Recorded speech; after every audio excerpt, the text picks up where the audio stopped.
जवानी की पहली रात पार तो वो दोनों कमरे में चले गए और कमरे को लाक कर दिया। मैं इंतज़ार कर रहा था कि रात हो और मैं अपनी बहन के पास जाऊँ। मैं भी यही सोच रहा था। मुझे मेरी उम्मी ने नहीं कहा कि ज़बीर मेरी बात सुनो, बाइक बाहर निकालो और मुझे एक जगह नौकरी के लिए इंटरव्यू देना जाना है। मैंने कहा उम्मी इस टाइम किस जगह जाना है? मेरी उम्मी कहने लगी कि तुम सवाल जवाब बहुत करते हो। बाहर तो चलो बताती हूँ। मैंने फिर चेंज की क्योंकि शर्ट थोड़ी मेली लग रही थी और फिर मैंने बाहर निकालेगा। मेरी उम्मी और बहन की और मेरे साथ गए और मुझे जगह बताया और बताने लगी कि वो मेरा दोस्त पुराना, उसने अपने दोस्त से बात की है। मेरी नौकरी की, तो मैं उसके पास जा रहे हैं। बस छोटा-मोटा इंटरव्यू होगा, बाकी सारी बातें करनी है और सर भी बहुत अच्छी है। मैं जब वहाँ पहुँचा तो ये कंस्ट्रक्शन कंपनी का बड़ा ऑफ़िस था। मैं भी आपने फरमाया जब मैंने कहा कि तुम जहाँ वेटिंग एरिया में बैठ जाओ, मैं अंदर जाती हूँ। मैंने देखा तो ऑफ़िस में बिल्कुल कोई भी नहीं था। मुझे ऐसा ही हो रहा था कि इसके कमरे में सिर्फ़ कोई एक शख़्स और मेरी उम्मीद थे, मगर मैं बैठा रहा। अब मैं अपनी बहन के बारे में सोच रहा था कि रात को ऐसा क्या करूँ, जो मेरे साथ ये काम करने पर राज़ी हो जाए।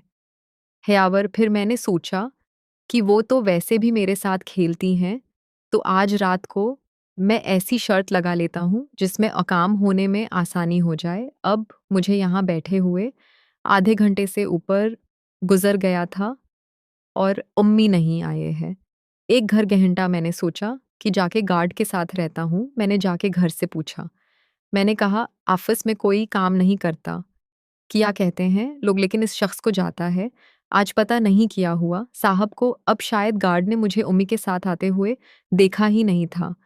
वो बंदा हमारा बहुत ही उस कसम का बनता है। आज लगता है फिर उसके पास कोई शिकार आया हुआ है और उसके पास होता है। वो उससे दिल इतना डरता है वरना वो तो आपस बहुत कम आता जाता है। मैं सोच रहा था कि यहाँ भी हुआ। ये भी मेरी उम्मी के दूसरे रोज़ की तरह एक इंसान था और वो तो मुझे पता नहीं था कि आप यहाँ क्यों आया हूँ। मैंने झूठ बोला। मैंने कहा कि मेरी एक रिश्तेदार है, उसमें ये नौकरी का इंटरव्यू देना था। तो मैं बस उसको लेकर आया और कहने लगा, अच्छा अगर तुम्हारी अभी रिश्तेदार हैं, मुझे पता नहीं था कि वो तुम्हारे रिश्तेदार ही। एक मशवरा दूँ, अगर तुम्हारे करीबी रिश्तेदार है, तो तुम उसको साफ नहीं काम करने से मना कर दो। क्योंकि यहाँ तो सबको पता है कि हमारा दोस्त कैसा है, जितने भी लड़के यहाँ पर काम करती हैं। इस आगाज़ के साथ ही दिल में सोचा कि उसमें नौकरी नहीं करने दूँगा। फिर मैं गाँठ के वहाँ पहुँच गया, जहाँ मुझे मेरी अम्मी छोड़ गई थी। अब अम्मी को अंदर गए हुए तकरीबा 1 घंटा होने वाला था। फिर सोचा कि आपको कॉल करता हूँ। मैंने जब उम्मी को कॉल किया, मेरी उम्मी की आवाज़ अजीब जा रही थी। उसकी सांसें तेज़ चल रही थी। बस 2 मिनट मुझे शक हो रहा था कि पता नहीं पहली ही मुलाकात में वो काम तो नहीं हो गया। मेरे उम्मी ने फ़ोन बंद कर दिया और 10 मिनट बाद वहाँ से बाहर निकलती नहीं आई और अपना नया सेट कर तैयार थे। मुझे ऐसा लग रहा था कि जैसे अभी तक किसी ने नहीं हुई।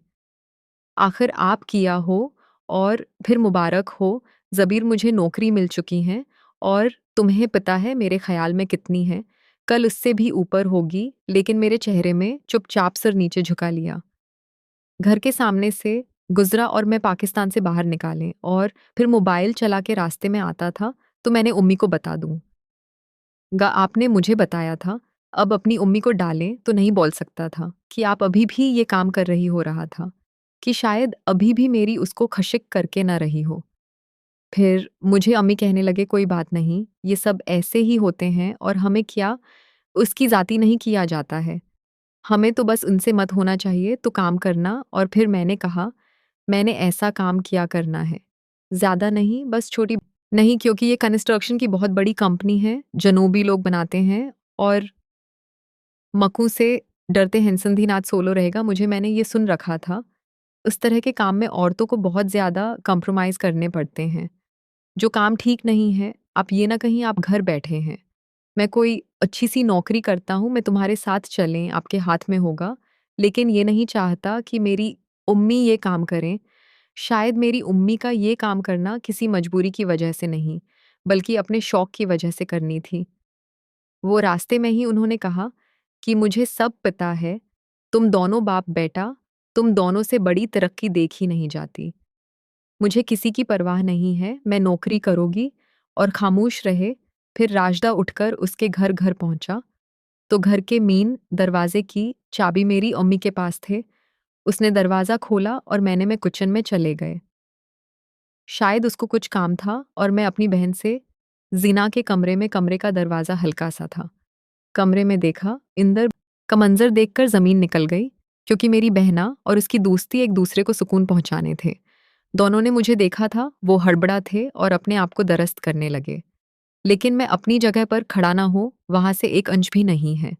फिर मुझे मेरी बहन का कहना है कि यमन के 2 मिनट मखसूस हैं, क्योंकि जो मंज़र मेरी आँखों के सामने था, ऐसा मंज़र हकीकत में ज़िंदगी में पहली दफ़ा देख रहा था और फिर 2 मिनट बाद में होश की दुनिया में वापस आया, तो मैं बाहर आ गया।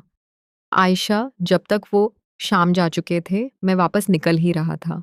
तो सुना है, लेकिन अब किया फ़ायदा जब मैं बाहर आया। मैं किसी मंज़र के बारे में सोच रहा था और फिर उसने मेरी उम्मी मुझे कहने लगे नहीं है। क्या जाना, ये कुछ सामान लेके आओ, फिर से कुछ कहा नहीं। मैंने कहा उम्मी अबू को भी आने वाला है, ताकि खुद फ़ोन करके बोलते, मैं नहीं बोलती हूँ, और मैंने चुपचाप और उम्मी का तमाम सामान लेने आया। लेकिन महसूस कर रहा था कि मैं होश की दुनिया में नहीं हूँ। मेरे ज़हन में बार-बार नज़र आ रहे थे, जिन्होंने उस कमरे में देख के आया था, वो खूबसूरत है, सोच सकते हैं कि ना था। मैंने उसकी खूबसूरती को महफूज़ तरीके से देखा था, तो समझ जा चुकी थी, अभी पानी की तलाश में बैठे हैं। कुछ खाने का तो लेते हैं, जैसे कोई बात ही नहीं है। मैं तो बड़ा हैरान हुआ कि ये कह रहा हूँ कि मैंने कोई जवाब नहीं दिया। भाई, आपसे बात कर रहे हो, क्या हुआ कि आपने कोई ढूँढ लेती है? क्या, मैंने कहा, अगर मैं तो देख लेता, तो बहुत ही अच्छा था। ये जो मैंने देखना है तो मेरी हदों से दूर निकल गई। क्या हुआ? देखा। या फिर मेरी अम्मी भी कहना है कि उसने मुझे भी तो बताओ कि मेरी बहन ने बात बदलते हैं। गुलामों को जवाब दिया कि नहीं, अभी बाहर कोई खूबसूरत लड़की देख रहा होगा। उसके होश ठिकाने नहीं, अब तो मैंने कहा ना था कि मैं अपनी बहन की ख्वाहिश ज़रूरत पूरी करूँगा, क्योंकि मेरी बहन के खिलाफ कोई कार्रवाई नहीं कर रहा था। मुझे आज इस बात का पता था। मैं कभी-कभी परेशान नहीं होता था कि कॉलेज में सब लड़कियों के होते हैं, जिनका कोई क्यों नहीं है, ये अपनी कैसे पूरी करती थी।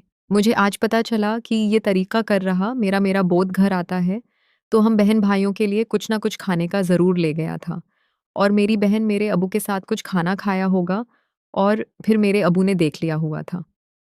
कहने लगी, वहाँ चॉकलेट के, ये तो मेरा फ़र्ज़ है, वो उधर ही खोलकर खाने लगे। मेरी उम्मी ने आवाज़ दी, अबू नस्र को खाने के बाद आएँगे कि वो बस थोड़ा-सा रही हूँ। क्योंकि मुझे भूख लगी है, मैं अपने अब्बू के चेहरे को देखता था। वो मुझे बहुत अफ़सोस होता था, क्योंकि मेरे अब्बू बहुत शरीफ़ और इंसान को अपने काम से काम रखने वाला था। लेकिन मेरे अब्बू को ट्रेनिंग और चालाक औरत है। मेरे अब्बू ने उम्मी की वजह से बहुत परेशान रहते थे। तो मैंने सोचा था कि मैं आपको बता दूँगा कि मेरी अम्मी आज, लेकिन फिर मैंने सोचा कि अब वो बात उनकी परेशानी होगा, और वो भी तो मेरी अम्मी को रोक नहीं सकता कि मेरी अम्मी उधर में किसी भी नहीं, फिर इतने में उम्मी आई और मेरे अब्बू को पता नहीं है, और आपको पता मेरी सारी कहती है, 1 लाख से ऊपर है, तुम्हारे घर के हालात अच्छे हो जाएँगे, कि मेरे अब्बू मेरी उम्मी की नौकरी और संध में बिल्कुल भी खुश नहीं हुआ। और ये बात मेरी उम्मी को पहले से ही आता था। मेरी उम्मी जिस पर मैंने पूरी कर दी थी, उसकी शक्ल में वापस जाने के लिए बनाने में मसरूफ़ हो गई। खाक में क्या सूरतें पर्दे में, और मेरी बहन अकेले में नहीं से मुखातिब हुआ। तो फिर क्या करें? भाई क्यों नहीं करते हैं? भाई कलेजे दोस्त कहते हैं कि तुम्हारा दिमाग खराब हो गया है। सब कौन करता है, उसको तो मैं देख लिया है, और तुम मेरे बारे में कह रही हूँ। मैंने ऐसा क्या किया है? मुझे सेंड कर देते हैं तो मुझसे दोस्ती करने का क्या नाम था?